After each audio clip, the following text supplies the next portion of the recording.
Sí. Continuando con la exposición, tenemos el rol del docente. Comenzamos con el rol del docente. Primero, cumplir con los reglamentos internos de la Universidad Nacional de Jaén. Esto tenemos, por ejemplo, grados de título, sílabos, cursos, etcétera, prácticas para profesionales. Muy bien. Lo hemos considerado importante porque a veces los alumnos no conocen sus deberes ni sus derechos. Muy bien. Porque les falta leer justamente los reglamentos. Actualización, el segundo punto, actualización permanente en el área de cada docente. ¿Por qué? Porque nosotros debemos dar educación de calidad. Ya. ¿Okay? En esta actualización pues, tenemos que participar en congresos, artículos, lectura, ¿no? Sí. El tercer punto se rige por la práctica de los valores. Muy bien. La ética profesional, que no solamente la vamos a hablar, sino también tenemos que ser el ejemplo, la práctica. El cuarto punto que hemos visto es emplear herramientas metodológicas para mejorar el aprendizaje, como en este caso, este taller que nos va a ayudar a mejorar, ¿no? En lo que está la parte metodológica. Porque si no mejoramos, porque nosotros todos somos de diferentes ramas, sí. Somos ingenieros, no somos docentes. Entonces nos falta mejorar quizás estrategias, técnicas, metodológicas, didácticas. 5. Ser un mediador entre la academia y el ámbito laboral. ¿A qué se refiere este punto? Que el docente en su trayectoria profesional, donde antes de estar en la universidad como docente, tuvo una data de experiencias laboral, ¿no? en la empresa, en diferentes empresas. Entonces, esa experiencia volcar hacia el estudiantado. Tanto en la parte positiva como negativa, de tal manera que el estudiante también tenga una mejor visión, ¿no? De lo que es la empresa. Porque muchas veces, como sucede ahorita en la Universidad de Jaén, es muy teórico. No tenemos los laboratorios, los equipos en el cual los estudiantes pueden desarrollarse. A ver, Raito, por favor, sí, vamos a atender acá. Ya, muy bien. El punto 6, sí. Generar un ambiente de empatía, que se dice que cuando hay un ambiente de empatía, el estudiante aprende mejor o más. Muy bien. Bueno, se ha estudiado eso, ¿no? Como rol del estudiante tenemos, primer punto, conocer y cumplir los reglamentos. Igual, ¿no? Aquí también, para conocer mis deberes y derechos, tengo que conocer los reglamentos. Segundo punto, cumplir con las obligaciones como estudiante. O sea, ya aquí se habla de tareas, asistencia, responsabilidad, ¿no? Tercer punto, actuar igual con la parte ética y respeto, ¿no? Acá nos faltó respeto. El respeto, ética y respeto. Plagio, ¿no es cierto? Efectivamente, ¿el plagio es un problema para ustedes? ¿Es un problema serio? ¿Pasa con frecuencia?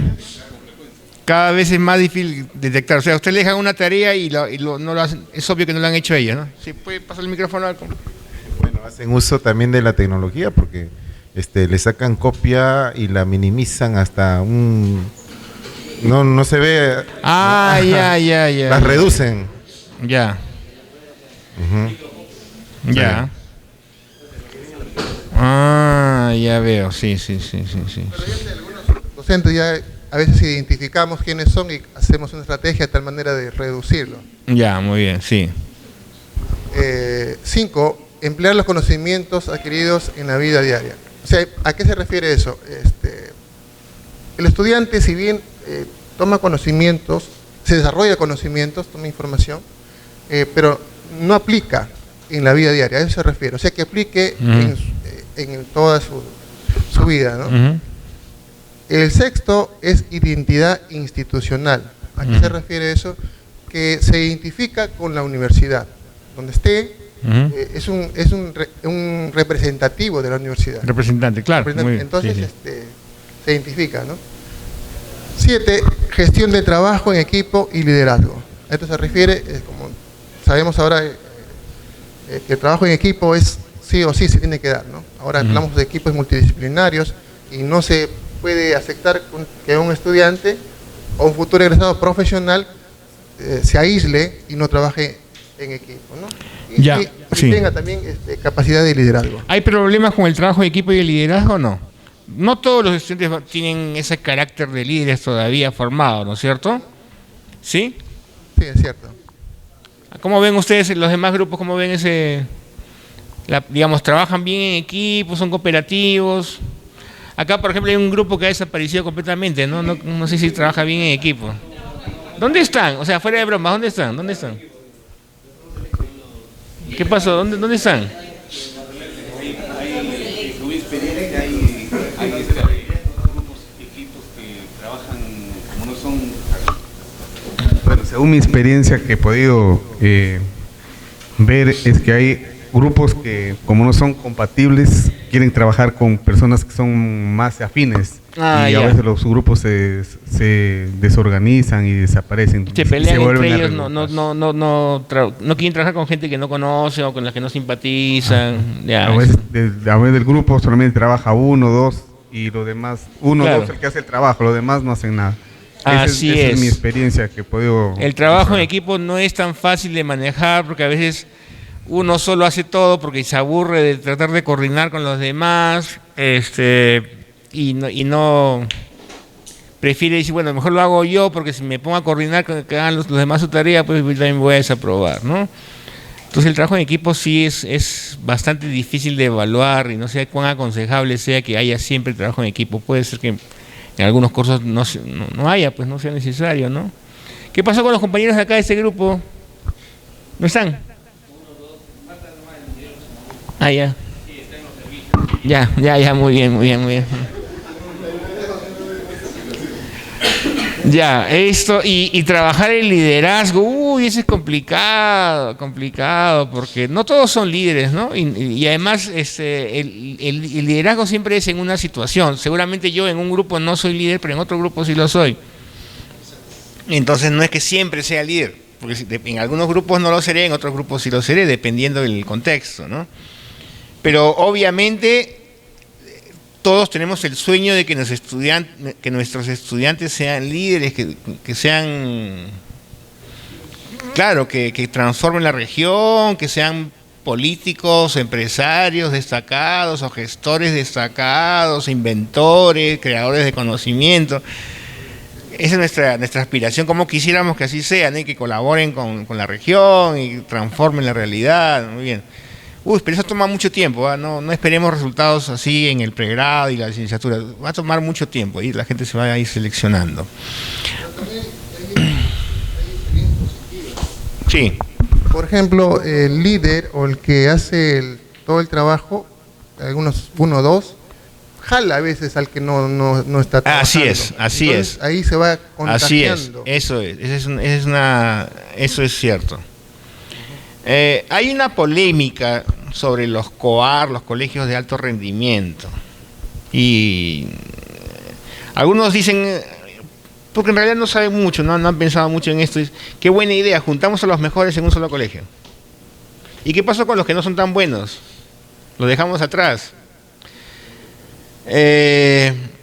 Entonces es como que estamos rescatando a algunos, salvándole la vida a algunos, y al costo de que se pierda pues el 90%, ¿sí?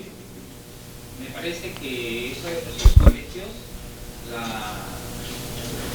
la finalidad con la cual fueron creadas es para formar líderes en particular, porque son destacados. Ya. Lo que nos falta ahora en el país son líderes. Cualquiera ya ahora puede ser político, ¿no? Buscan su caballito de batalla y se lanzan al ruedo. Ya. ¿No? Entonces, eso creo que lo han hecho y lo han formado, creo yo, con la finalidad de formar líderes. Nos falta líderes. ¿Y qué pasa con el resto? No, a ver, hay una situación. Se supone que nosotros buscamos la excelencia como tal, sí. Y quienes son los, diríamos, los más predispuestos a poder llegar a ser líderes. Creo que los que son más destacados, ¿no? Muy particularmente. Ejemplo más o menos así ve. ¿Qué hizo, en mi opinión, bueno, no quiero chocar con Nice, acá su corazoncito, no sé para quién pueda latir, el Frente, ¿cómo es? Fuerza Popular. Ya. Creo yo que Keiko buscó a los más ignorantes, los preparó, los capacitó, incluso por ahí hizo sus cosas de repente, dándoles un título, como la famosa congresista, sí. ¿no? Hasta ahorita está buscando a lo de su promoción, ¿no? Pero sin embargo, fueron capacitados y ahora para hablar hablan hasta por demás, incluso incoherencias, pero la idea hablan hasta por gusto, ¿no? Ya. Entonces, y yo creo que las personas más capacitadas, diríamos, con mayores habilidades, Merecen mejor educación. me Por eso refiero es que a la formación, a que ellos destaquen para poder llegar a ser líderes. La Claro, pero formación entonces, es el ideal. ya, entiende el argumento, pasen por favor, entiende el argumento, pero yo lo veo un problema, es como decir, bueno, como son buenos hay que darles mejor educación, y a los que no son tan buenos le damos una educación más o menos, más total, no tienen futuro, los condenamos a la miseria porque ya no tenemos la sospecha de que... Tenemos la sospecha pues de que, bueno, no le podemos, no van a rendir, así que para qué exigirles. Entonces le damos menos, pues, porque ya es como si tuviéramos varios niños y al más hambriento, al que está más raquítico, dice, bueno, ya para qué darle de comer si ya se va a morir igual, ¿no? Vamos a darle de comer al que está gordito, al que está bien de salud. Porque finalmente los que están mal, enfermitos, ¿para qué? Es un desperdicio de recursos, ¿para qué darles de comer que se mueran nomás? Y le damos de comer a los que van a sobrevivir. Es medio darwiniano es eso, pero bueno, sí, por favor. Sí, regresando al aula, ¿no? En el caso de desarrollar un trabajo en equipo, el docente puede observar, ¿no?, a sus estudiantes y ir seleccionando líderes, líderes de los equipos de trabajo, sí, ¿no? Y lograr un trabajo cooperativo, ¿no? Ya. Y siempre la comunicación tiene que ser entre el docente y este líder, ¿no?, de cada grupo, de tal forma que él empiece a transmitir lo que quiere decir. Y eso también nos va a ayudar en las sesiones del proceso de enseñanza-aprendizaje, ¿no? Porque no podemos nosotros cargarlo todo. Exactamente, no podemos cargarlo todo. Ahora, ¿por qué creo que esto impacta en el liderazgo? Disculpen que haya tocado el tema, porque sí, justamente porque necesitamos líderes, los mejores estudiantes, los más destacados, los que tienen más aptitudes de liderazgo, deberían estar en esos lugares donde hacen falta líderes. Y lo que yo hago al llevarlos a un colegio especial para ellos es justamente sacarlos del lugar, sacarlos del entorno en los cuales ellos pueden destacar, en los cuales ellos pueden tener un impacto positivo para los demás. Tener buenos estudiantes dentro de un aula tiene un gran beneficio, y es que los que no tienen esas aptitudes, los que están, digamos, con más dificultades, ven en ellos un modelo. Si les quitamos ese modelo, al final todos pierden. Necesitamos esos estudiantes destacados para que esos estudiantes destacados tengan un impacto positivo sobre los demás, los que no pueden ser tan destacados. Por eso es que no los podemos segregar. Si los segregamos, estamos poniendo a todos a un mismo nivel y diciendo, bueno, los que no destacan no tienen con quién compararse, con quién competir, a quién seguir, no tienen un modelo. Es la razón por la cual tengo esa preocupación con los COAR, que tienen una buena intención, pero me parece que es como decir, bueno, a los que ya están bien hay que darles más comida, y a los que están mal, bueno, pues que se queden ahí, ya finalmente no hay manera de que crezcan, ya se quedarán ahí chatitos de 1,20 m. ¿Qué haría yo si fuera presidente? ¿Saben qué? Todos los colegios, todos deben ser COAR, todos deben tener alta exigencia, todos deben ser lo máximo, en todos los colegios deben ser altamente... Es así como Singapur y Finlandia solucionaron el problema de educación. No es que a algunos más, a otros menos, sino todos. En Singapur y en Finlandia hay algo interesante que no ocurre en el Perú ya ni en Sudamérica, es un profesor de colegio no solamente le pagan bien, sino que además es una persona respetada, mirada con admiración. Claro, oye, claro, entonces uno dice, mira, como era hace 50 años en el Perú, el profesor del colegio era un personaje destacado del barrio o del pueblo, profesor, como decir juez, alcalde, o sea, de ese nivel era el profesor del colegio. Es un profesor, es un juez, es un alcalde, o es un prefecto. Así de ese nivel eran los profesores de colegios, eran importantes. O sea, ser profesor del Guadalupe era lo máximo. Y tú, si estudiabas en el Guadalupe, estudiabas Tenías de profesores a Porras Barnechea, a Luis Alberto Sánchez, ¿no? Creo que hasta Julio Tello, ¿no? O sea, tenías unos profesorazos de San Marcos que te enseñaban en el Guadalupe. Y era prestigioso ser profesor de colegio. Ahora, profesor de colegio, dices, bueno, pobrecito, ¿no? No pudo ser ingeniero, bueno. Pero no debería ser. Y les voy a explicar por qué. No sé, yo no tengo y creo que nunca tendré. Me gustaría tener, no soy hipócrita, me gustaría tener un Audi, no, un automóvil de alta gama. No tengo. En realidad no un Audi, me gustaría tener un Mini Cooper, pero digamos, supongamos que tenga mucho dinero, me compraría un carro bien fino. Si me compro un Audi, un Mercedes-Benz, y supongamos que tiene un problema técnico mecánico, ¿a dónde lo llevo? ¿A dónde lo llevo para que lo arreglen? ¿Cómo? ¿Cómo que va a ser complicado? ¿Pero a dónde lo llevo? Hay un lugar donde lo atienden. ¿Al mecánico? ¿A cuál mecánico? ¿A cualquier mecánico? Al autorizado. Perdón. Al autorizado, ¿no es cierto? No lo voy a llevar a cualquier mecánico que está ahí por la carretera, ahí con su huequito. No, si tengo un Audi, si tengo un Mercedes y se malogra el Mercedes, lo llevo al autorizado para que los repuestos legítimos, los mejores mecánicos y todo el diagnóstico, porque además ahora los automóviles tienen computadoras, son sistemas integrados de computación y que pueden ver atrás, adelante, al costado, salen volando, manejan solos, ya, o sea, obviamente un automóvil tan caro, yo lo voy a cuidar, no lo voy a arreglar ahí, que lo arreglen pues en la parada, ¿no? Ya con repuestos robados ahí de... Ya. Ya, muy bien, gracias por el ofrecimiento. Ahora, tú tienes un hijo.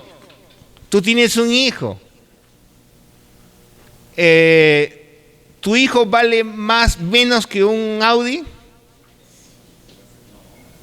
O sea, ¿tu hijo vale menos que un automóvil?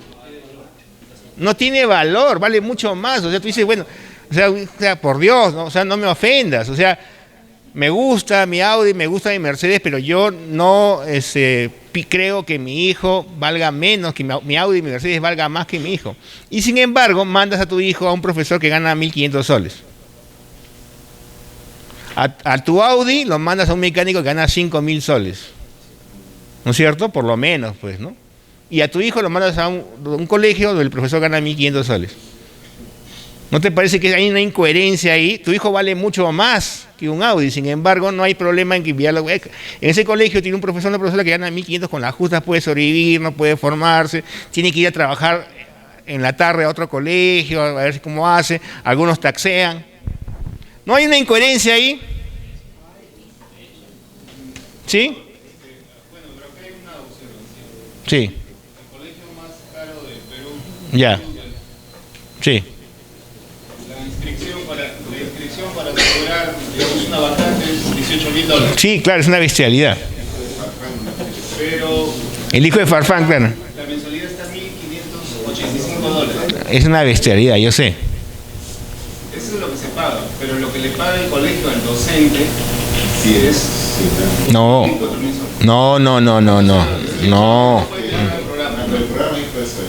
dijeron ayer, ¿no? No, creo que ganan más. No. Eso lo dijeron ayer. ¿Quién lo dijo eso? ¿Y tú crees que desaparece el río? No es así, disculpa, pero no es así.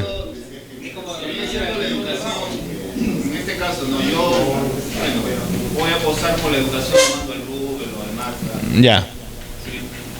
Pero y al docente que trabaja. Yo estoy de acuerdo, en ese punto estoy de acuerdo. Sí. Por eso estoy de acuerdo contigo, pero no es cierto, ¿ya? Ganan más, ganan 5.000, 6.000 soles los profesores, ya. Pero en fin, no importa, porque ¿saben cuál es el punto? El punto es que no debería ser necesario que haya colegios como el Rubio, ni el Markham, ni nada de eso. No debería ser necesario, no deberían existir, ¿ya? Todos los colegios deberían ser públicos de calidad, de altísima calidad, con profesores bien pagados que ganen 4.000, 5.000 soles y se dediquen únicamente a eso, y que nosotros los miremos con admiración, respeto. Mira, incluso que tú puedas decir, mira, mi hijo es profesor de colegio, wow. Tú dices, mi hijo es ingeniero, es médico, hinchas el pecho. Pero si dices, mi hijo es profesor de colegio, te dices, bueno, pobrecito, no tuvo otra... Pero no debería ser así. No debería ser así. Debería ser tan prestigioso como ser médico. Mi hijo es neurocirujano. Mi hijo es profesor de secundaria. No debería decir, ah, caramba, no es cualquier persona, es un monstruo, pues sabe un montón y enseña a los muchachos y forma nuevas generaciones. Entonces, la única solución es que los colegios públicos sean de alta calidad y el profesor sea el mejor que le podamos pagar. Y poco a poco vamos a ir mejorando eso, pero si la profesión del docente no está valorada social y económicamente, no hay cómo avanzar. Y habrá una enorme brecha entre quienes van a colegios públicos pobres, ¿no es cierto? Quienes van a colegios privados, la mayoría de colegios privados son muy malos, y quienes van a colegios privados que son muy poquitos de altísima calidad.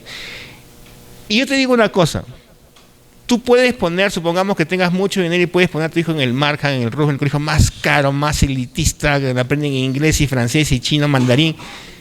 Hay algo que tu hijo no va a tener y que es importante para su formación.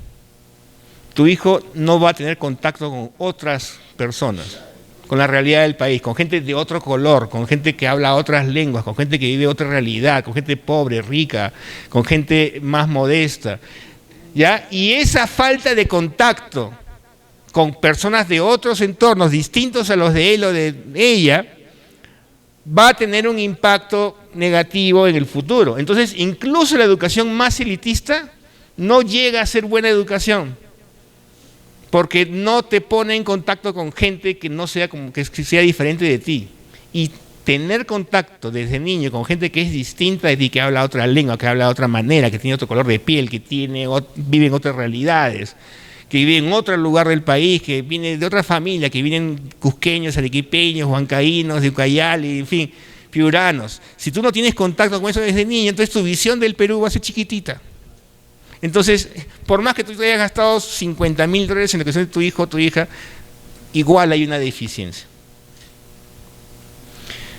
En la universidad debería ser lo que se llama pues un melting pot, ¿no? Una olla en donde se mezcla todo, en donde haya gente de todos los colores, de distintas lenguas, ¿no? O sea, gente sorda, gente discapacitada, ciegos, en fin, gente quechohablante, One Piece, en fin. Y eso enriquece la educación, aunque no sea un tema que tratemos en el colegio. El hecho de que yo me haya educado conociendo a gente de otro color, de otro lugar del Perú, eso me favorece tremendamente. Yo agradezco haber conocido gente del Cusco, de Chiclayo, de La Libertad, ¿no es cierto?, de la selva también. Agradezco mucho porque, aunque eso no era parte del currículo, fue parte de la experiencia de salir un poco de Lima, de Barranco, donde yo era, y conocer gente, incluso gente de Lima Norte, Lima Sur, etcétera, ¿no? Y eso la educación más elitista no te lo va a dar. O sea, incluso en ese caso sigue siendo deficiente. ¿Cuál es la única solución? Espero que algunos de ustedes algún día sea presidente regional, no sé, ministro. Es que la educación tiene que ser la prioridad. La educación básica regular es la prioridad. Profesores que ganen 5.000, 6.000 soles mensuales y a quienes les exijamos lo máximo, ¿no? Así que si tú quieres crear líderes, tienes que haber un entorno en el cual el estudiante pueda ser líder de algo. Si yo les quito a sus compañeros y lo llevo a una especie de educación particular para los privilegiados, le estoy quitando la oportunidad a él de impactar sobre los demás, de tener influencia, de manejar el grupo, de ser líder. Y le quito a los otros, a los menos favorecidos, la oportunidad de tener a un compañero que les dé el ejemplo. Entonces, ese es un problema bien difícil, ¿eh? No se resuelve tanto diciendo, bueno, los mejores los vamos a sacar y los vamos a poner acá. Como formar una élite, que al final se va a dar, pero no es el momento ni en el colegio ni en la universidad de que eso ocurra, ¿no? Sí. El micrófono. Micrófono, por favor. Sí. Lo que pasa es que en las escuelas, en cada escuela de la universidad, ¿no?, el trabajo tiene que ser bien articulado, ¿no? Sí. Desde los primeros ciclos, primer ciclo, segundo ciclo, se va identificando, ¿no? Le damos la posta a los profesores de los cursos del tercero, cuarto, quinto. Y ahí podría haber una cierta solución, ¿no? Porque sí se identificaría. Claro. ¿no? Entonces, Claro, ya claro. cuando estamos en el 10º ciclo, más o menos tendríamos esa posibilidad. ¿no? Pero tiene que haber buena articulación entre todos los agentes acá, los docentes, todos estamos involucrados ahí, primer ciclo, segundo ciclo, ¿no? Y eso es comunicación, ¿no? Sí. La organización tiene que funcionar con un solo mensaje. Y hay algo que quiero aclarar, porque antes que se me pase, ¿no? A mí me ocurre, a mí también me ocurre, porque bueno, me nace, pues, pero hay que reprimirlo, hay que evitarlo, tener en un aula un grupo de favoritos. Porque claro, siempre uno simpatiza más con algunos que con el resto, ¿no? Entonces, en mi clase hay un par de estudiantes con los que yo simpatizo más porque aprenden más rápido, me entienden mejor y les hago bromas y no se molestan. Y son 2 o 3, no son más. ¿Y el resto de la clase qué pasa? Cuando el resto de la clase percibe que yo tengo favoritos, los estoy desincentivando, los estoy desmotivando. Yo entiendo que es perfectamente natural que tú simpatices más con algunos que con otros. Siempre va a ser así. En un grupo de gente de 50 personas no simpatizas con todos, simpatizas más con unos cuantos. Y es lo que pasa cuando entras a una clase, rápidamente identificas a aquellos con los cuales tú simpatizas más y tienes una mejor relación. Eso es algo que hay que evitar. Hay que evitar la envidia, hay que evitar que se estén comparando de esa manera, porque todos deben ser los favoritos, aunque sé que es difícil porque hay gente que dan ganas de abarcarla, ¿no? Pero todos deben ser tratados como favoritos. Yo entiendo perfectamente que es difícil no tener ese sesgo, yo lo tengo, pero hay que evitarlo, o sea, no se puede dar, no debe ocurrir. Entonces, ¿qué pasa? Por ejemplo, hay ciertas políticas que tienen algunas, que tiene el Estado, por ejemplo, que están muy mal, porque se basan en esa idea de que hay que atender a algunos cuantos, a los favoritos. Entonces, y eso crea división, crea envidia, crea división, no motiva a nadie.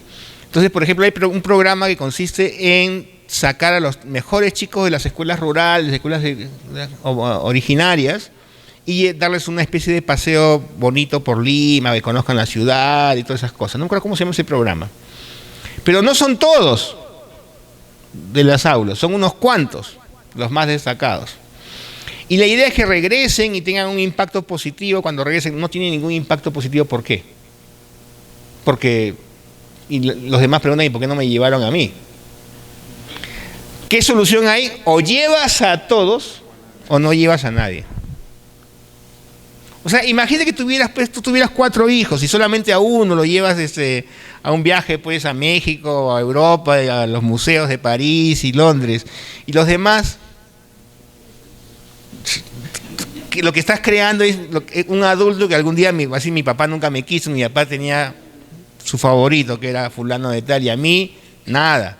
Con él, a él lo llevaba a los lugares bonitos, los llevaba de paseo, y a mí me dejaba en casa con la empleada.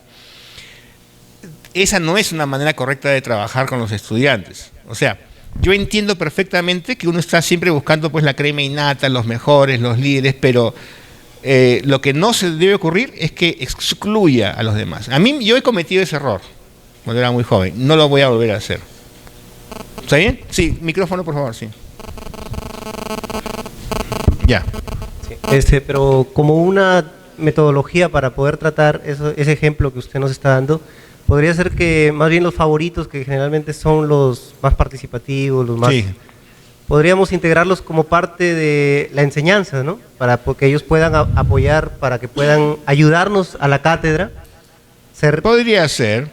Podría ser una opción, ¿no? De utilizar al favorito para poder que nos ayude a ayudar a los que no tienen aprendizaje tan rápido como ellos, ¿no? Podría ser, para que esta persona que destaca se sienta bien ayudando a su compañero. Claro. Su tarea sea ayudar, no demostrar superioridad, claro, sino de esa mostrar manera solidaridad. Podríamos canalizar eso, ¿no? Por supuesto, eso sí funciona, ¿no? Pero la idea es que siempre que haya una actividad, tiene que ser para todos. No puede ser, bueno, ya los mejores van conmigo a hacer Los mejores van conmigo a hacer un trabajo de campo, para una demostración de campo.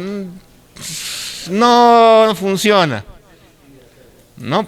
algunos nos sentimos tentados a hacer eso porque finalmente un trabajo de campo puede ser demasiada gente y tú dices, bueno, solamente unos cuantos van a venir conmigo qué sé yo, a tal laguna, a tal entorno y vamos a hacer un análisis, vamos a ir directamente al bosque, en fin, a tal zona, a tal entorno. No se debe hacer nunca eso, nunca. Entonces, dígame.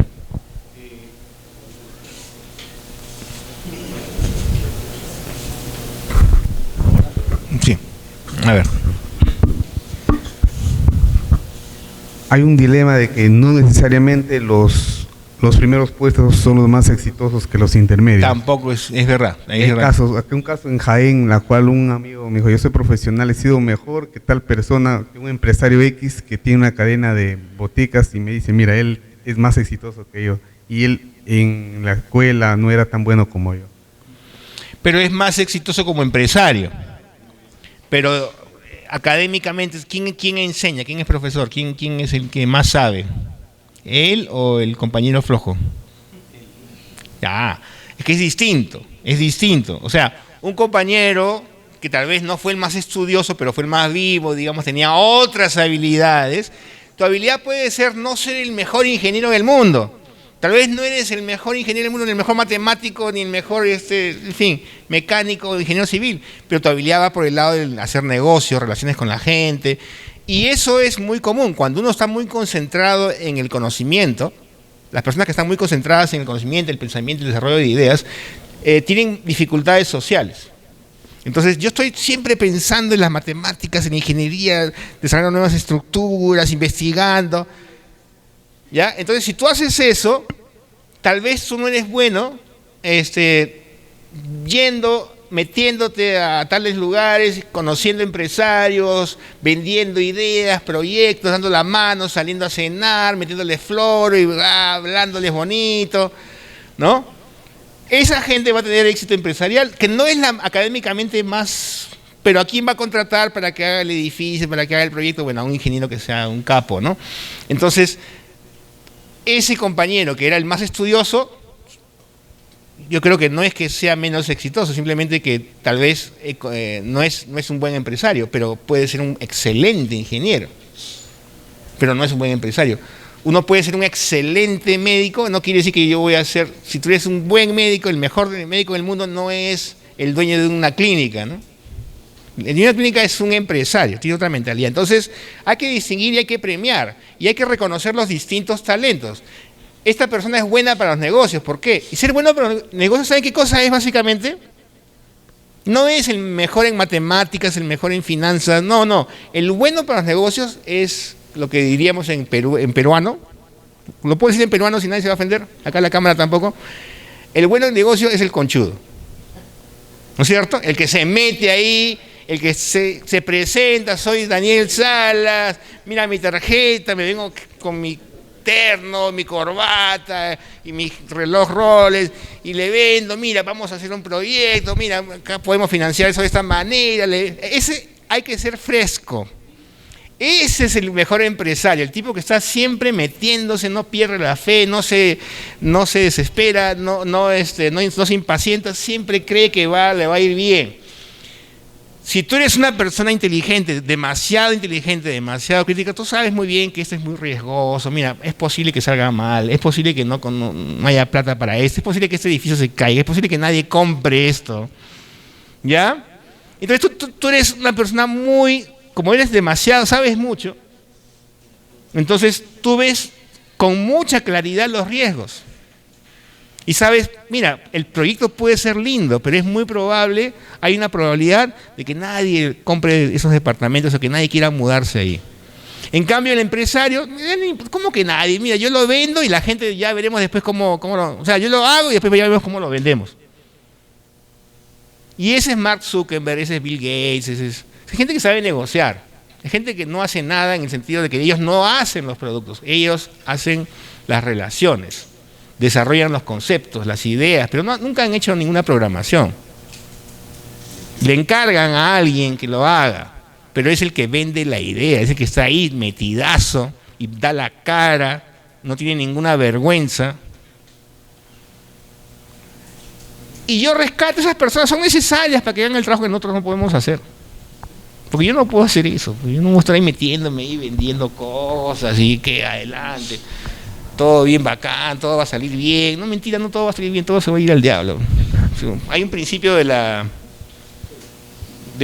física de eso, ¿no? Es el tercer, ¿cómo se llama el tercer principio de la? ¿Cómo? No, hay uno que dice que en fin, la entropía, no sé qué cosa. Ah, la tercera ley termodinámica. ¿Cómo? ¿Qué dice la tercera ley de la termodinámica? La ley de entropía que dice que todo está en movimiento y la energía tiende a crecer. Así es. Lo cual quiere decir que todo se va a ir al... Entonces, según la tercera ley de la termodinámica, todo se va a ir al diablo. En pocas palabras. Si tú eres muy inteligente, no te vas a olvidar de eso. En cambio, un empresario, ¿sabes que no le importa un comino que estas cosas se vayan al diablo? Vamos a hacerlo. Ejemplos de esos hay en cantidad. ¿Ustedes creen que Pizarro era una persona muy educada, muy... El tipo era recontra arriesgado. Hacía cosas que a nadie se le ocurrían hacer. Y por eso llegó acá. Si hubiera sido una persona muy educada, muy... Pizarro. Colón sí, Colón estaba equivocado. Pero Pizarro, ¿usted cree que Pizarro justamente su gran cualidad era que no le importaba nada? O sea, no, pero acá hay unos indios con flechas venenosas, vamos nomás, nos mandamos. Y acá, que no sé qué, acá hay unos animales, nos van a matar, nos van a masacrar, son 100.000 indios ahí al mando de Atahualpa. Pues no importa, ya, vamos a ver cómo nos sale. Y le salió, pues, pero en el camino murieron un montón de gente. ¿No? Ese es un empresario, o sea, Pizarro es un empresario, Cortés es un empresario, Colón era un empresario, un emprendedor, una persona a la cual, o sea, nos mandamos, pues, se arriesga. Un científico no se arriesga, un científico antes de decir algo, prueba y reprueba y lo vuelve a probar y vuelve a hacer el test y vamos a volver a medir, vamos a confirmar otro estudio independiente, ¿no es cierto? Eso no es un empresario, es un científico. Antes de decir algo, el científico va a hacer un montón de pruebas porque no se va a arriesgar a equivocarse. El empresario no tiene ningún problema en arriesgarse y en equivocarse. Por eso es que no somos empresarios. No porque seamos tontos, no porque seamos incapaces, sino porque sabemos los riesgos que puede correr una empresa. Entonces mejor no lo hacemos. Necesitamos esas personas que se arriesguen, que apuesten, que tengan fe. Necesitamos definitivamente. No podemos no contar con esas personas. Necesitamos políticos que tengan fe, que nos lleven a metas inalcanzables, inimaginables, que nos digan es posible transformar la educación, es posible conquistar la selva, es posible industrializar la agricultura. Tú dices, no es posible, falta. No importa, lo hacemos, nos mandamos. Eso es todo. O sea, son dos tipos de habilidades distintas. No es que sea uno más exitoso que el otro, ¿ya? Darle valor agregado a los minerales, en fin, hacer locuras. Un empresario es alguien que hace locuras. Y está bien que las haga, yo los aplaudo y por eso estoy muy contento en la Escuela de Negocios de la Católica, porque trabajo con esa gente que es capaz de hacer locuras que yo no haría nunca. Muy bien, ¿acabamos con las presentaciones o falta alguna? Ya hemos presentado todos, muy bien. Ese ejercicio les ha parecido útil para reflexionar sobre qué le podemos exigir a los estudiantes y qué nos toca exigirnos a nosotros mismos, qué podemos demandar, cuáles son nuestros derechos y cuáles son los derechos del estudiante. ¿Nos ha servido para esto? Muy bien. Vamos al siguiente paso y vamos a volver a trabajar en grupos. ¿Ya? Ese va a ser un poquito más difícil. Si ustedes se dan cuenta, quiero que se den cuenta de algo y espero que se transmita en la práctica. Estamos yendo poco a poco, desde el martes, miércoles, jueves, viernes, lunes, martes, estamos yendo de menos a más, de tareas un poquito más concretas a tareas un poquito más abstractas, intelectualmente más desafiantes. Y es así como se debe programar siempre un sílabus, y es así como se debe programar siempre una clase. Una clase comienza por lo concreto, lo que se puede ejemplificar, lo que se puede tocar, ver, oír, oler, y tiene que terminar o va progresando hacia lo más abstracto, lo que no se puede ni ver, y a veces ni medir o tocar, ni ver, ni oler, ni nada, sino que son las ideas. Y por eso es que al final vamos a hablar de cuán importante es la teoría y la teorización. Es decir, el momento en que en el proceso de aprendizaje llegamos al máximo nivel, al nivel más alto de conocimiento, que es el conocimiento totalmente abstracto, independiente de la realidad, si quieren, independientemente de las cosas. El conocimiento abstracto nos da modelos de la realidad. En fin, voy a explicar eso con mucha paciencia. Lo que les voy a pedir ahora es que se vuelvan a reunir en grupos y que hagan una lista de verbos, solamente los verbos, nada más, que consideremos que son objetivos de aprendizaje. Reúnanse en grupos también. ¿Qué verbos consideramos que pueden ser objetivos de aprendizaje? Porque todos sabemos que el verbo es lo que define el objetivo, ¿no es cierto? ¿Todos sabemos eso? ¿Alguien no quiere que lo vuelva a explicar? No, el verbo, ¿no es cierto?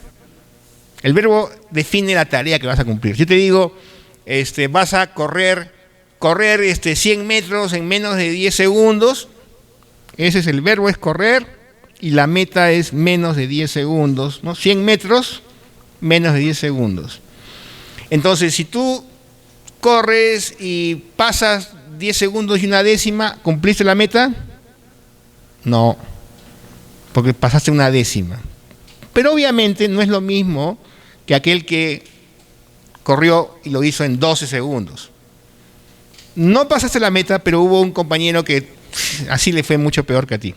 Entonces, digamos, si tú tienes un 15, porque no cumpliste con el 20, bueno, tu compañero tendrá pues un 13, porque le tomó un segundo más, 2 segundos más. Y a quienes cumplieron con la meta, les pongo la nota óptima, o les puedo ir subiendo según si han logrado incluso menos. Hay alguien que haya logrado correr 100 metros en 9 segundos con 30 décimas, supongamos. ¿Ya? Pero el verbo define claramente lo que yo quiero que tú hagas. Y obviamente sus complementos, porque los complementos también son importantes. Es decir, desarrollar, pero ¿desarrollar qué cosa? Desarrollar un proyecto, solucionar un problema, etc. Entonces, hagamos una lista de verbos y luego lo vamos a comparar con las competencias de Bloom, que seguramente ustedes ya conocen, ¿no es cierto? Pero vamos a verlas otra vez, ¿ya? Listo, entonces hagamos una lista de verbos y vamos a ver a cuál corresponde a cuál, ¿ya?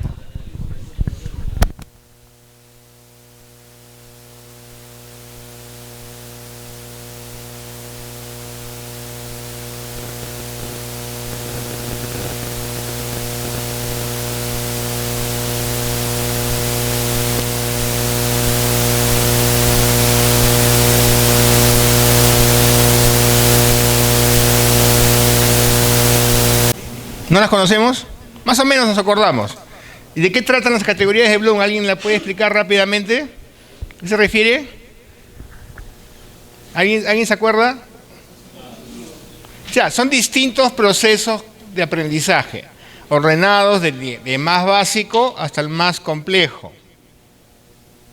Y hay 2 clasificaciones de Bloom, ¿no es cierto? La más reciente incluye la creación. ¿Y para qué nos sirven las categorías de Bloom? No nos sirve para decir, mira, yo he leído a Bloom y dice no sé qué cosa. No, en realidad nos sirve para ordenar nuestros objetivos de aprendizaje, porque lo que Bloom está proponiendo es distintos grados de competencias. Y seguramente todos hemos oído hablar y nos han machacado esto de que tenemos que desarrollar aprendizaje por competencias. Básicamente, aprendizaje por competencia quiere decir aprendizaje por cosas objetivos de poder hacer, de lo que el estudiante puede hacer. ¿Y por qué es importante que sea por competencias? Porque tiene que ser algo observable. ¿Qué pasa si no es observable? Si no es observable no lo puedo evaluar, o sea, sería una evaluación subjetiva. Tiene que ser observable para el profesor y para el estudiante. Y de manera que uno pueda tener una evaluación de si se ha cumplido o no se ha cumplido con el objetivo de aprendizaje. Como les dije ayer, el aprendizaje, o les volví a repetir hoy día, el aprendizaje no consiste en la transmisión de información, es muy diferente. O sea, cualquier persona, un profesor, pero también cualquier persona, un libro, una página de internet, Wikipedia, nos puede transmitir información. ¿Ya? En cuanto a información, no hay problema, hay muchísima, abundante información. A diferencia de la información, el conocimiento es un desarrollo cognitivo, es un desarrollo que se da en la mente y que se da también, importante recalcarlo, en la interacción. O sea, yo no aprendo solo, o sea, mi conocimiento no es mi conocimiento personal, sino es el conocimiento que he desarrollado en comunicación con mi grupo social, en comunicación con mi entorno.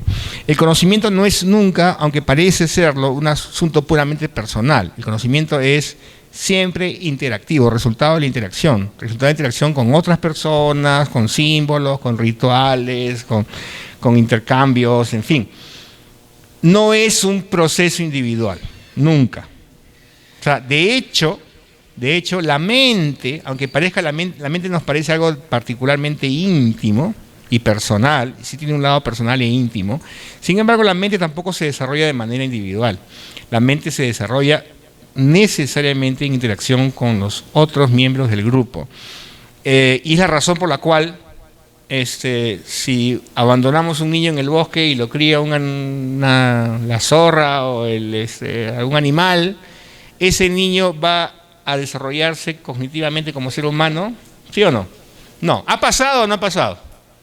Lo que se llaman los niños ferales, los niños que han quedado abandonados en un bosque y han sido criados por un animal y crecieron así como Tarzán.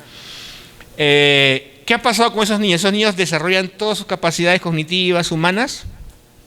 ¿Pueden hacerlo? ¿Lo logran? No. Tienen serios retrasos en su desarrollo humano en general.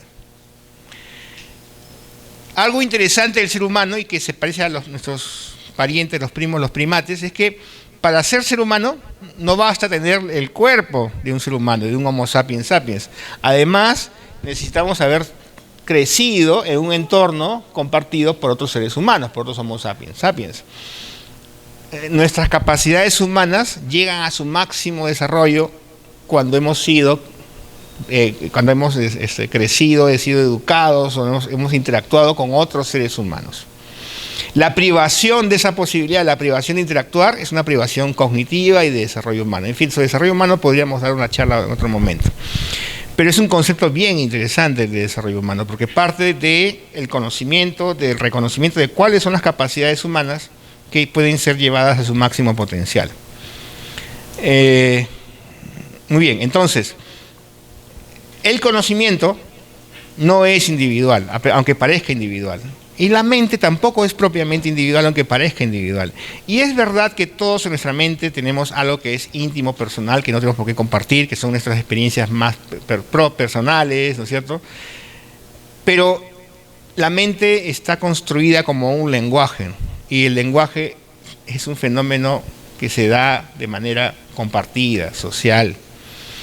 Entonces, si el estudiante cree que viene a la universidad para que tú le des algo, tienes que aclararle y decirle, mira, así no funciona. Tú no has venido a la universidad para que yo te dé mi conocimiento, porque no te lo puedo dar. ¿Ya?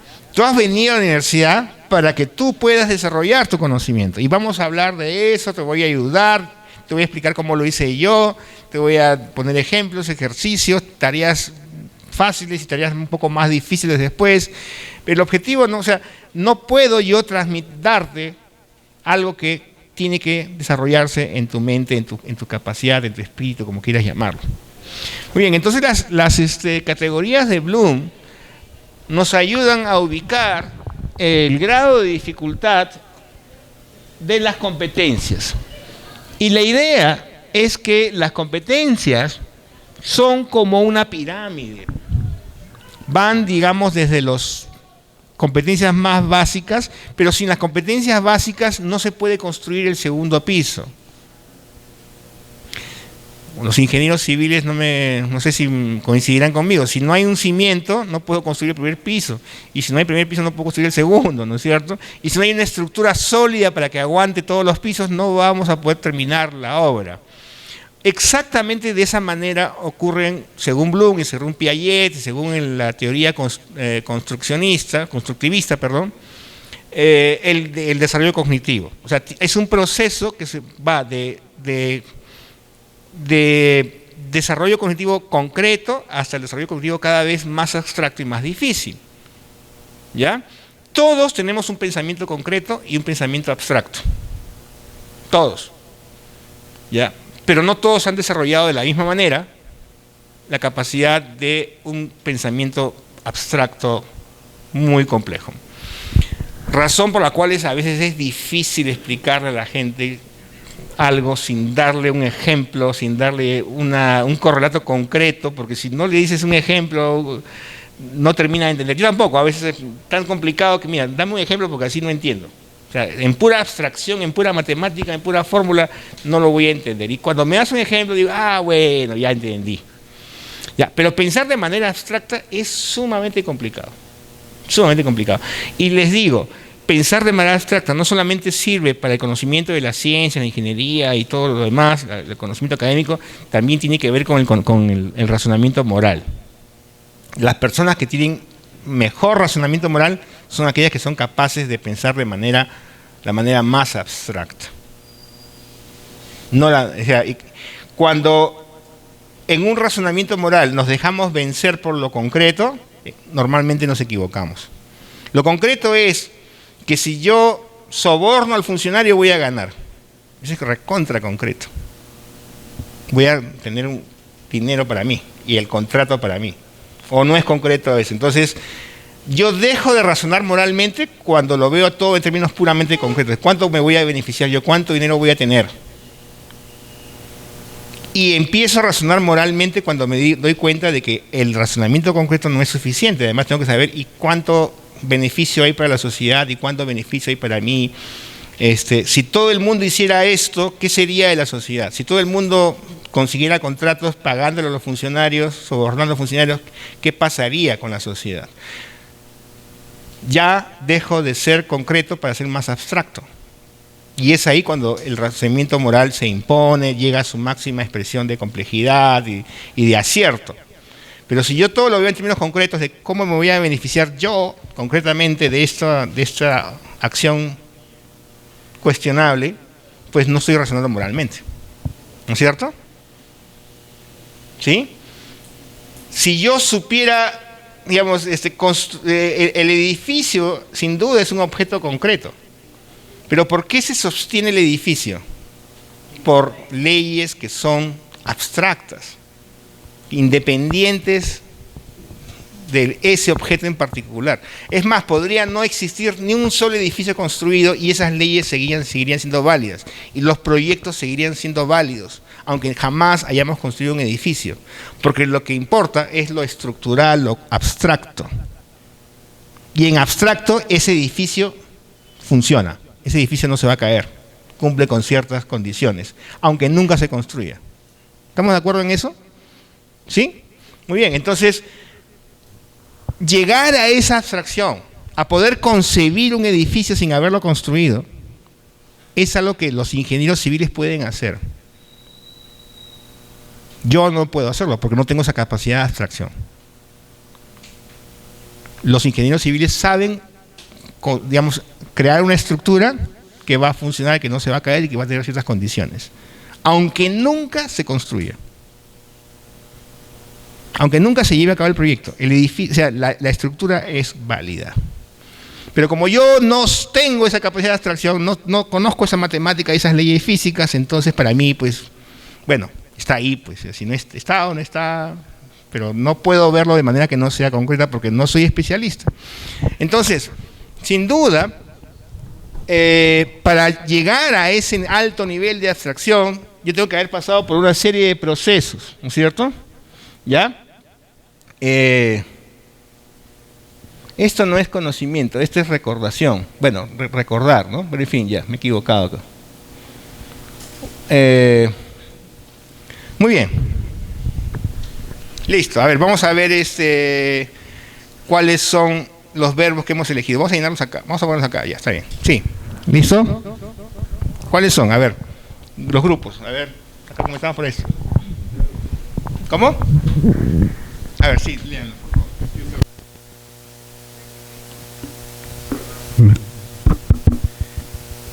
Bien, los verbos que hemos seleccionado en nuestro grupo son los siguientes. Diagnosticar. Diagnosticar. Diagnosticar, ¿qué nivel está?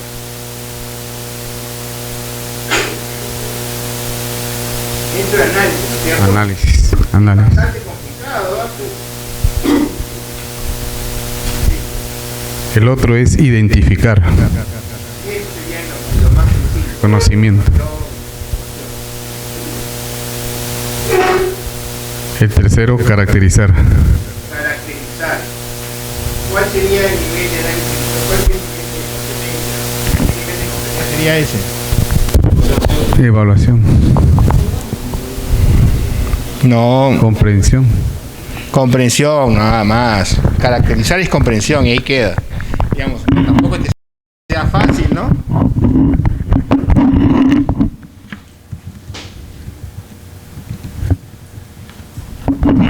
Muy bien. Ahora, ya, terminen y después vamos a hacer comentarios, ya. Muy bien. Luego, Determinar.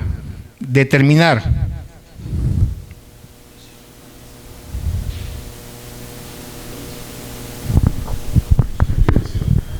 ¿Aplicación o comprensión? ¿Cómo? Claro. Comprensión.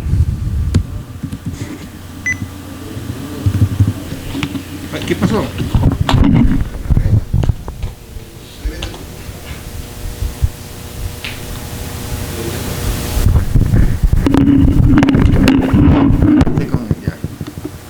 Ya.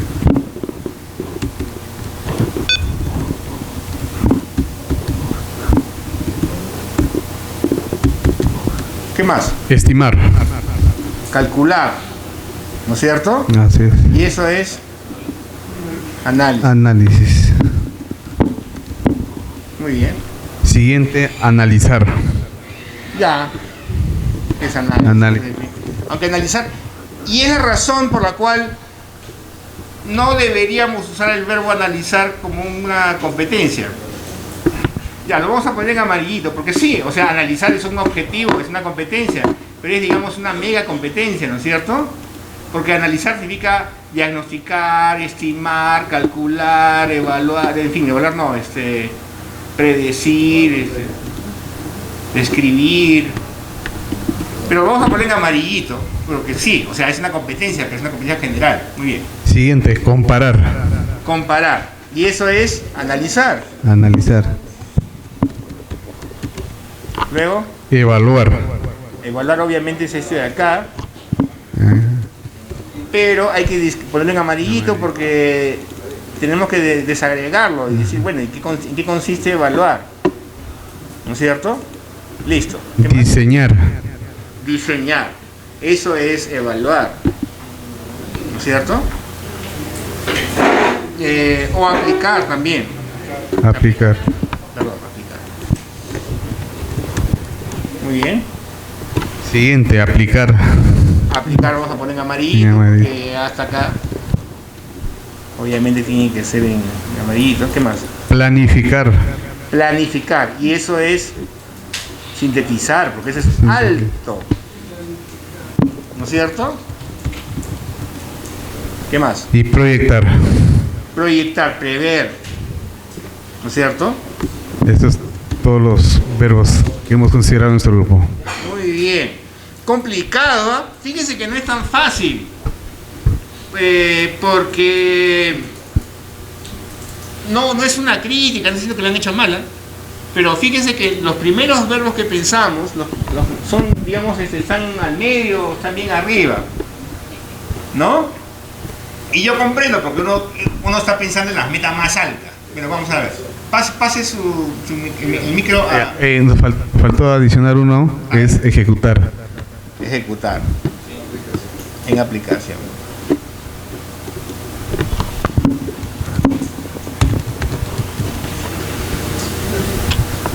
Muy bien.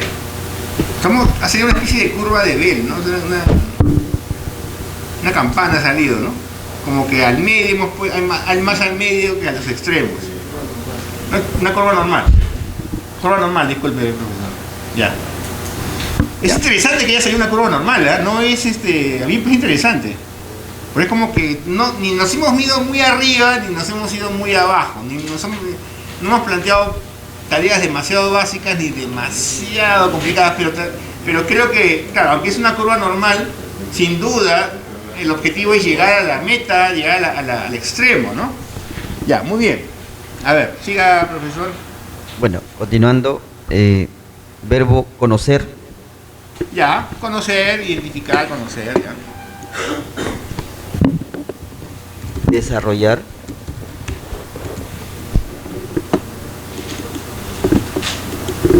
¿Desarrollar qué sería?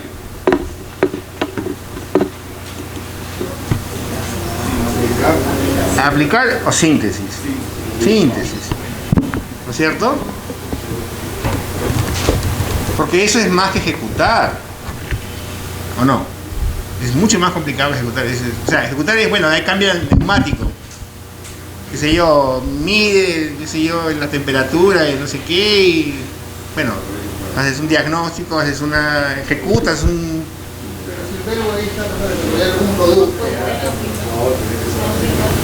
Pero requiere pues de todos estos momentos, ¿no es cierto? O sea, ejecutar es una aplicación. Es decir, mira, yo te voy a enseñar a no sé, una tarea, identificar no lo hacen en tecnología médica, lo hacen en tecnología odontológica, identificar una calle, ¿no? Y curar una calle. Bueno, decía identificar y curar una calle.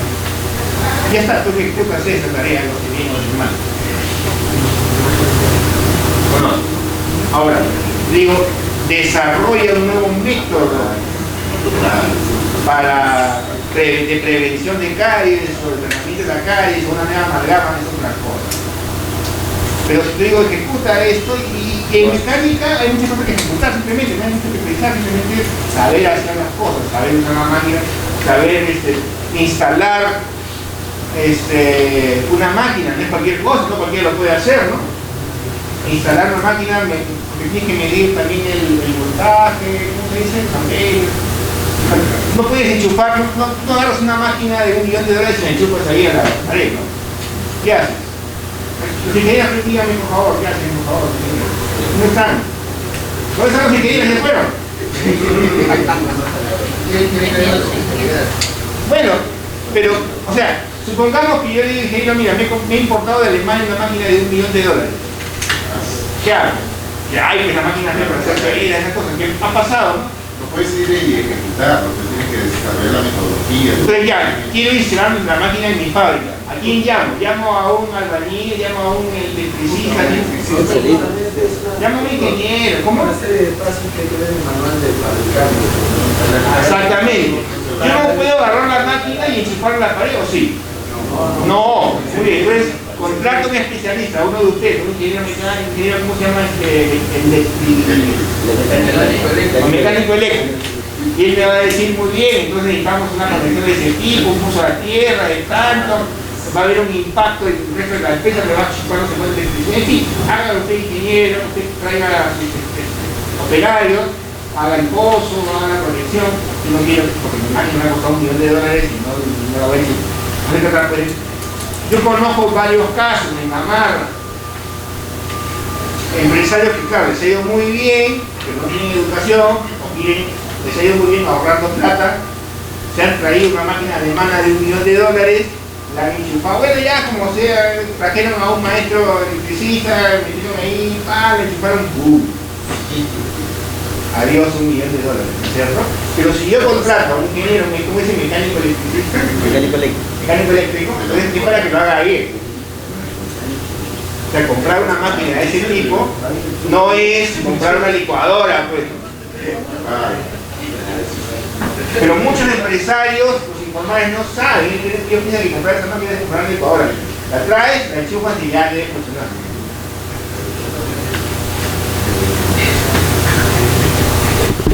Ahora, eso es ejecutar. Eso es ejecutar. ¿No es cierto? Eso es ejecutar. ¿Sí o no? Eso no es desarrollar. Eso es ejecutar. ¿Cómo quedamos con desarrollar? Porque fíjense bien, esto está dirigido a los estudiantes. Claro. porque el enfoque que le estamos dando a desarrollar es desarrollar una nueva técnica, desarrollar Eso es lo un nuevo más, procedimiento. exactamente. Eso es bien complejo. Eso es sumamente complejo, que vamos a ver si se lo pedimos. Entonces yo creo que en este ámbito Todavía estamos muy en... es más un desarrollar hacia la parte de aplicación que hacia Bueno. la parte de síntesis. Podría ser, porque yo no le pediría a un estudiante, por más licenciado que sea, desarrolla un nuevo método, una nueva amalgama, un nuevo procedimiento, pero si lo vamos a usar, si vamos a pedir que desarrollen algo, obviamente se refiere a algo que está bien arriba. No se lo voy a pedir, tal vez les pido desarrollar algo más sencillo, pero igual va a estar arriba. No les voy a pedir desarrollen pues una nueva maquinaria, una nueva forma de energía. ¿Cómo? Pero no necesariamente nuevo. No, bueno, es que desarrollo siempre quiere decir innovación, es la consecuencia de la innovación, ¿no es cierto? Innovar y desarrollar. Ahora, fíjense que lo que pasa es que la mayoría de ustedes son gente muy capacitada, y cuando les piensan, yo les digo la palabra innovación, la palabra desarrollo, piensan, wow, es una cosa pues súper nueva, ¿no? O súper ingenieril. Pero fíjense que, no sé si conocen ustedes el Instituto Toulouse-Lautrec. Toulouse-Lautrec es un instituto de diseño, de moda, no es una universidad. Y sin embargo, ellos desarrollaron algo totalmente nuevo. Es una tela para personas que están quemadas, que están en el hospital con quemaduras. Entonces desarrollaron una tela que no hiere la piel. Porque, caramba, cuando estás quemado, de verdad, lo último que quieres es tener una tela al costado pegada a tu cuerpo, ¿no? Entonces desarrollaron una tela que más bien ayuda a que crezca la nueva piel. En alianza con médicos o no sé, ¿no? Pero fueron estudiantes del Toulouse-Lautrec, que no es una universidad. Entonces, y eso es un desarrollo, en todo caso es una innovación. Una innovación, desarrollo es cuando después se pone en el mercado, se logra vender, todo lo demás, pero ese es un alto logro. Ya, porque en Toulouse-Lautrec hay una carrera de moda, entonces yo aprendo a usar las telas para crear nuevas ropas, prendas, diseños, estilos y todo lo demás, pero conjugo ese conocimiento con la medicina y desarrollo una tela que permite a la gente quemada poder tener ropa, que no le va a hacer daño. Ese es un desarrollo. No lo hicieron estudiantes de la UNI, ni del MIT, ni de Harvard, lo hicieron estudiantes de un instituto de moda de Lima. Así que sí es posible desarrollar sin que sea algo, pues, una nave espacial pues, para viajar a Marte o algo así, ¿sí? Podría agrandar la imagen. Sí, es algo que quisiera hacer, lo que pasa es que no sé. Sí. Lo que pasa es que no va a alcanzar todo, pero ya, bueno, vamos a ver. Sí, así. Ahí está, va a estar igual, pues mira. Sí.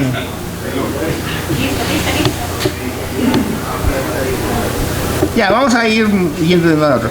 Entonces, sí, ahora, yo creo que uno se puede graduar de licenciatura en ingeniería sin haber pues creado una nueva tecnología, un nuevo desarrollo, una nueva forma de energía, ni la fisión nuclear, ni nada de eso, ¿no? Obviamente, no me refiero a ese tipo de desarrollo.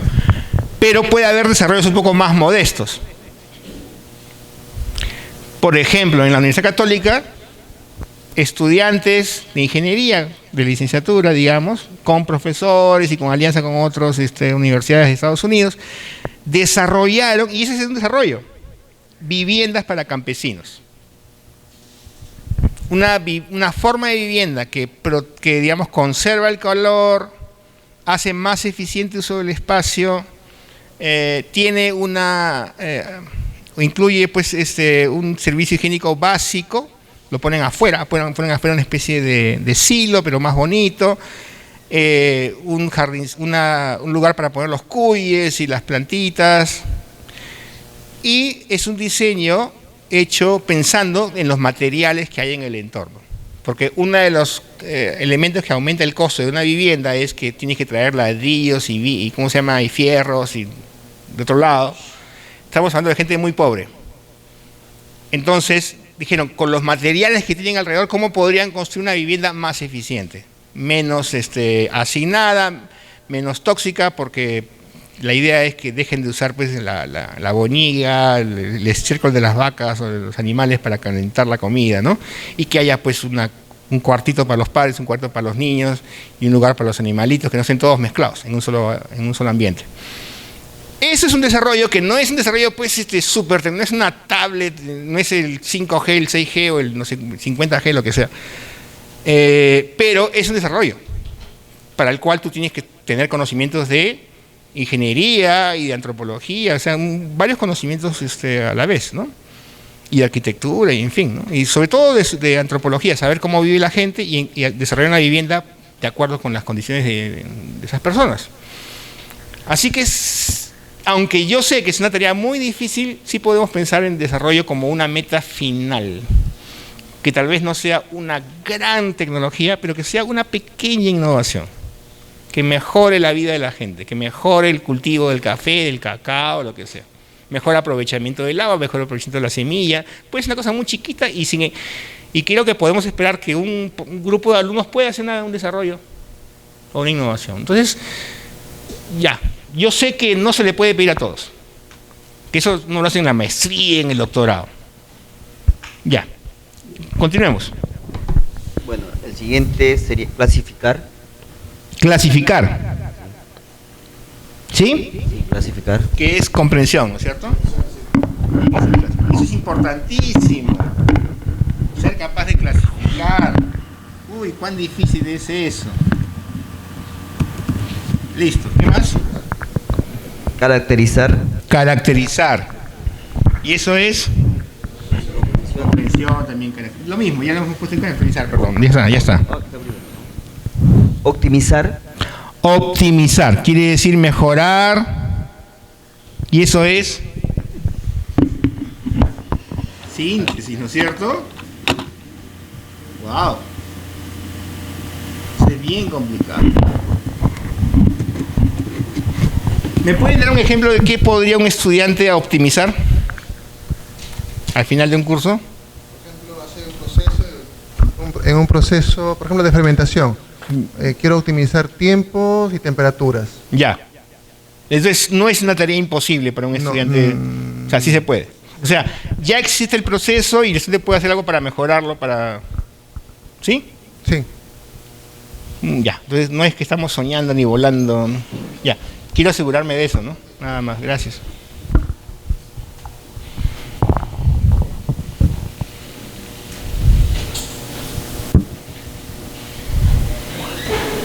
Siguiente. Ya, siguiente es analizar, pero ya también está en el del primer grupo. Ya está. Realizar.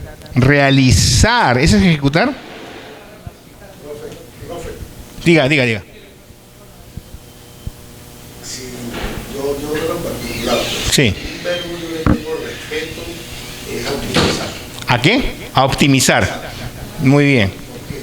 Porque una cosa es que yo obtenga de 5 niveles de temperatura que estoy comparando, cuál es el mejor, pero ese no necesariamente es el óptimo, es el mejor de los 5. Ya. ¿Sí? Por eso yo respeto mucho ese verbo. Sí, el verbo optimizar suena como que no puede haber nada mejor. No, digamos, es el llegué al 100% de eficiencia y eso no existe, ¿no es cierto? Saturación, ya no, más allá de eso no existe. Entonces tenemos que relativizar eso de optimizar, podríamos decir mejorar. O sea, tal vez sea yo creo que yo le doy la razón, profesor, me parece tal vez demasiado ambición. Montando el diseño para eso sí, pero se está llegando el día ese. Lo vamos a poner entre paréntesis. Me parece que la observación del profesor es muy buena, o sea, hay que tener mucho cuidado. Entonces lo voy a poner entre paréntesis, porque todos quisiéramos optimizar. Los ingenieros están pensando siempre en cómo optimizar. Pero digamos, si tú como ingeniero ya formado y todo, para ti es difícil saber qué cosas lograr una optimización así, digamos, ya no hay más que se pueda hacer. Mucho más para tu estudiante. Entonces tal vez seamos un poco más modestos y en vez de optimizar, digamos, mejorar. ¿Estamos de acuerdo ahora sí, profesor? Mejorar es más viable. Me parece un buen ejercicio saber qué es lo que le podemos pedir y qué es lo que no le podemos pedir. me parece muy saludable darnos cuenta.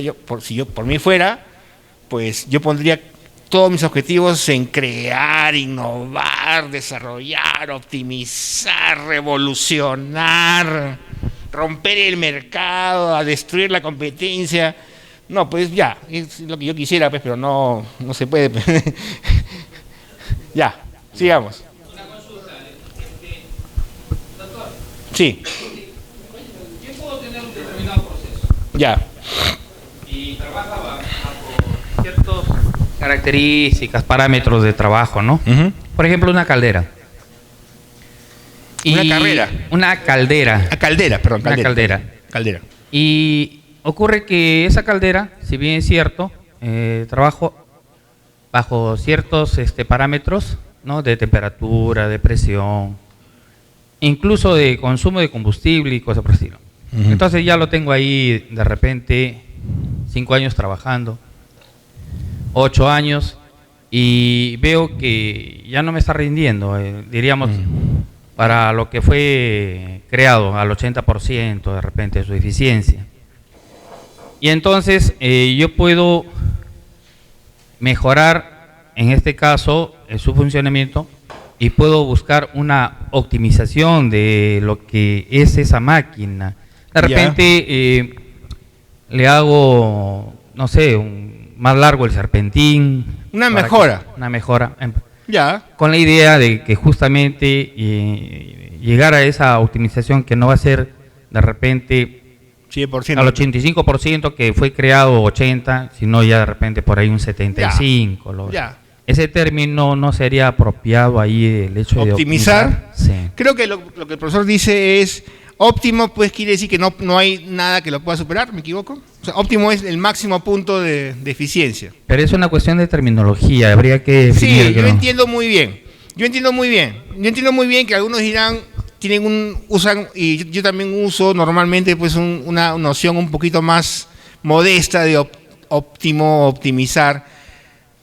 Pero si somos estrictos, el óptimo es estadísticamente, lo digo en términos estadísticos, no en términos políticos, es utópico, ¿no es cierto?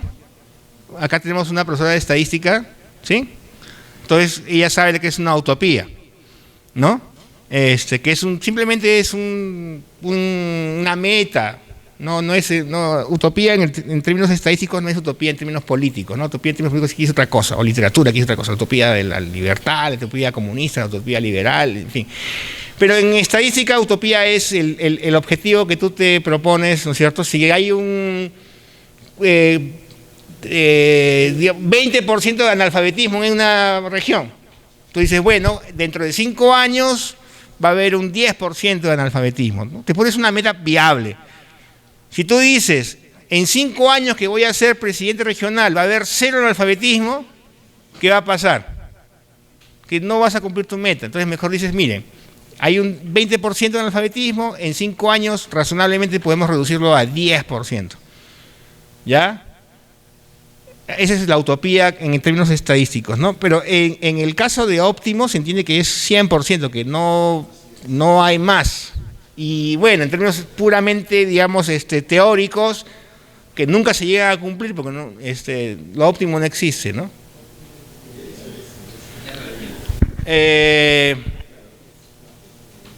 Es muy difícil explicar a la gente que en la vida real, y los economistas me dirán lo mismo, no existe tal cosa como una elección óptima.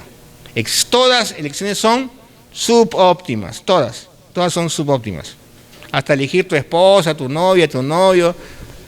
No, tu novio no es Brad Pitt, pues, o sea, no es óptimo, pues, es subóptimo. Ya, es lo que ¿qué te queda? Pues ya lo que está por ahí. Lo que está por ahí. Ya. Sí. Entonces, por ejemplo, la gente dice, estoy cansado de votar por el mal menor, cuando habla de elecciones, ¿no? ¿Por qué siempre votamos por el mal menor? ¿Sabes por qué siempre votamos por el mal menor? Porque siempre es así, toda elección es el mal menor, siempre va a ser el mal menor. No hay tal cosa como una elección que sea el óptimo. A ver, primero el profesor quiere decir algo, a ver, que nos aclare el concepto, a ver, sí. Lo óptimo tendría siendo un ideal. Creo yo, es lo que entendía, ¿no es cierto? Por lo siguiente, pues, La estadística ofrece, ¿sí?, un área específica de diseño de la investigación para esos procesos de optimización. Así es. Estamos hablando de que la metodología de la superficie de respuesta, y óigase bien, metodología de la silencio, superficie por de favor. respuesta. Un ratito, silencio, por favor, escuche, profesor. Sí, Okay. Diga. Repito, la metodología de la superficie de la respuesta ofrece diseños como diseño compuesto central rotable, diseño compuesto central ortogonal, diseño con núcleo estrella, diseño Plan Puebla, diseño San Cristóbal. ¿Qué de eso dictamos nosotros aquí? No dictamos absolutamente nada de eso. Ya. ¿Sí?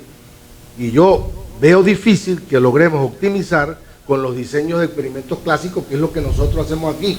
Ya. No dudo que nosotros vamos a obtener los mejores niveles de los que estamos comparando. Así es. Y de hecho, ¿sí?, si yo voy a optimizar, el óptimo garantiza una eficiencia de 100%. Cuando yo busco una eficiencia de 65, de 70, 80, no estoy optimizando, estoy mejorando. Ya.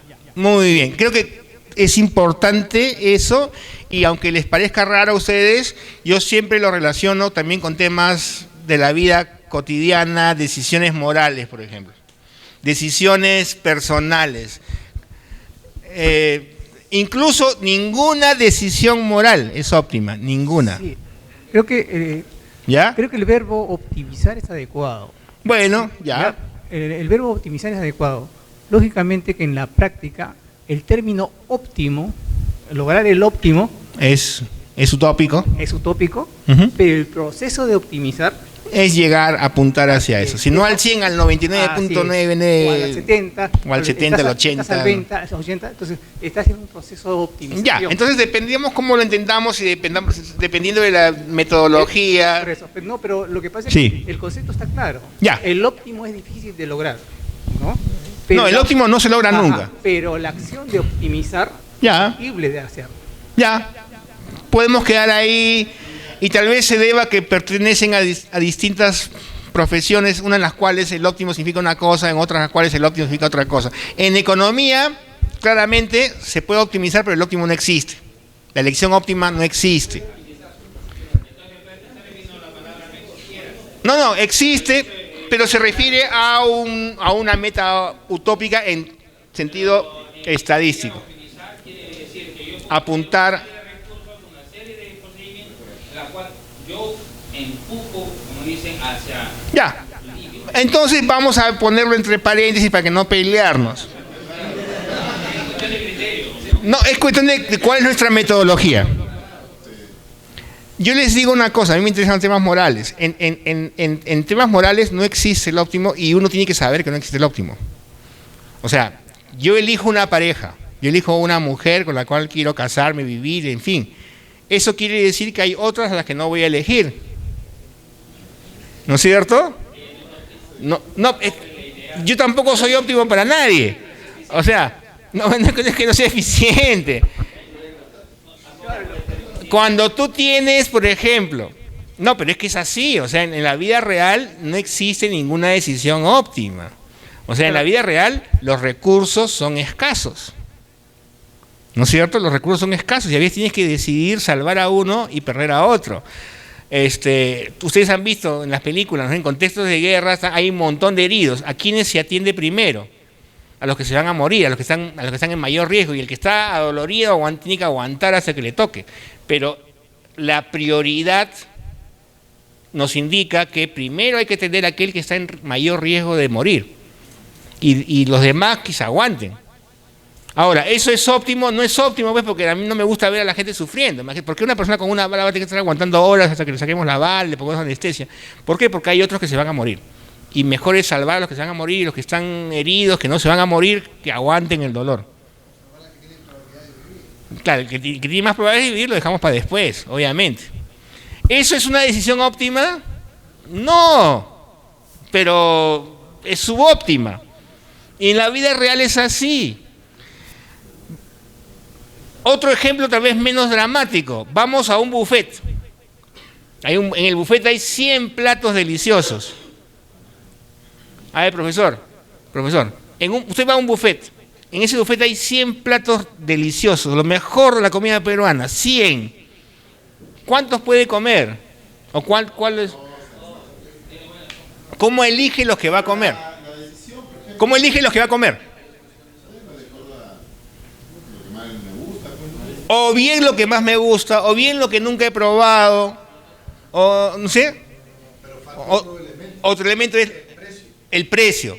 Cuesta tanto y mira, y si voy a pagar tanto, si voy a pagar 200 soles por ese buffet, entonces voy a elegir los platos que son más caros. El que contiene conchitas y caviares y langostas. ¿Por qué? Porque si yo pago 200 soles por un buffet y voy a comer arroz chaufa, no pues, aprovecho, mira, hay una langosta, hay qué sé yo, ostras, bueno, aprovecho que he pagado 200 soles para comer lo más caro. Ese es un criterio.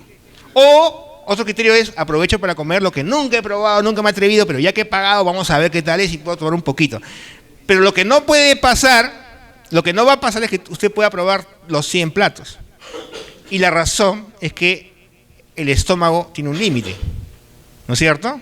Si no tuviera límite, no podría probar los 100 platos, pero uno tiene que enfrentarse ante el hecho dramático de que el estómago es escaso y solamente aguanta una cantidad de peso que puede soportar en su volumen. Después de eso, la comida se vuelve desagradable. Entonces, la comida es como un buffet. Hay muchísimas opciones, pero no podemos tomarlas todas. Es una lección moral. Es una lección también económica. Creo que el profesor se refiere a eso, lo óptimo. Es decir, bueno, lo óptimo sería probar todo, pero no se puede, porque nos falta tiempo y porque nuestro estómago no da para tanto.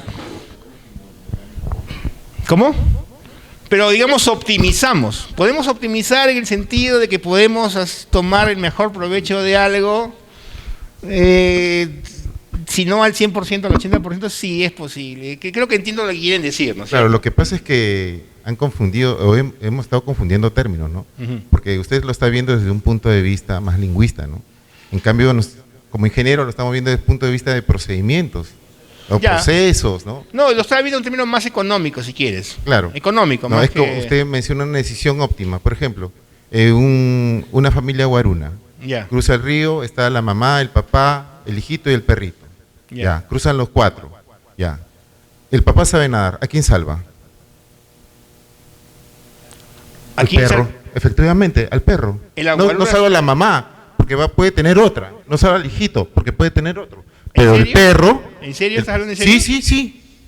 Pero el perro es un animal útil en la selva. Es irreemplazable. Por supuesto. Ah, no, de verdad que no sabía eso. Por si acaso lo voy a confirmar.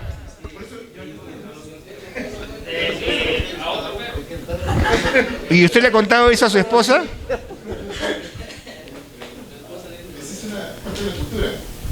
¿Usted le ha contado eso a su esposa o no? Ya, no, pero yo entiendo. Es decir, tengo la posibilidad, una sola posibilidad de salvar a un adulto o salvar a un niño. ¿A quién salvo? Al niño. Por un cálculo rapidísimo. Yo digo, bueno, el adulto ya vivió, pues, y el niño no ha vivido. Y la única razón, no se me ocurre otra. No se me ocurre otra, pero si como el adulto ya vivió y el niño todavía no ha vivido, digo, en caso de que tenga que elegir uno de los dos, ¿qué voy a hacer? Elijo al niño. Lo óptimo sería sacar a los dos, pero no se puede, pues no hay manera, no se puede, uno de los dos. O sea, toda decisión es subóptima. Si yo elijo una pareja, estoy dejando de lado otras posibilidades. Si yo elijo una profesión, estoy dejando de lado otras posibilidades. Si yo elijo ir al cine a ver una película, a descansar, estoy dejando de lado otras cosas que podría hacer. ¿No es cierto? Costo de oportunidad, dicen los economistas. Costo de oportunidad, tú eres economista, ¿no es cierto? Costo de oportunidad, pues ahí está. Eso es todo, básicamente, toda la vida se resuelve en términos de costo de oportunidad. No hay otra, es uno de los principios más básicos de la economía y las decisiones morales, el costo de oportunidad. Yo elijo o debo elegir aquello que me da mayor beneficio que lo que no he elegido, que lo he dejado de elegir. Sí, es simple. Muchas gracias. Voy a guardar este archivo y lo continuamos mañana y lo terminamos, no nos falta mucho.